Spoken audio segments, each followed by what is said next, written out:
Copper T का अगर धागा महसूस नहीं हुआ तो क्या इसका ये मतलब है कि आपकी मेन बड़ी सर्जरी होनी है?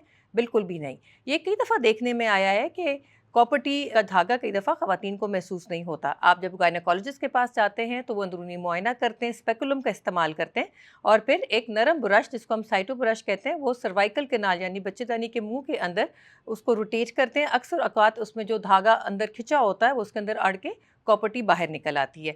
कुछ केसेस में जिसमें ऐसा ना हो सके उस वक़्त आपके डॉक्टर आपका अल्ट्रासाउंड कराते हैं ये तस्दीक करने के लिए कि आपकी कॉपर टी यूट्रस के अंदर ही है।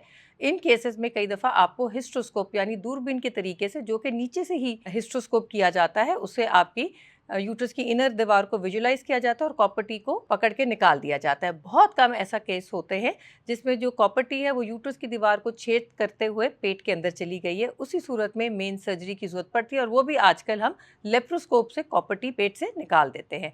सो अगर आपको कभी अपने कॉपर टी का धागा महसूस नहीं हुआ तो घबराने की बात नहीं है। बेशतर केसेस में वो जो कॉपर टी है वो यूट्रस के अंदर ही है, उसका सिर्फ धागा अंदर को खिंच गया है। तो ये मतलब नहीं है कि आपकी मेन पेट की सर्जरी होनी है। सिंपल आपको कई दफ़ा साइटोब्रश से धागा निकल जाता है या कई दफ़ा हिस्ट्रोस्कोप की ज़रूरत पड़ सकती है।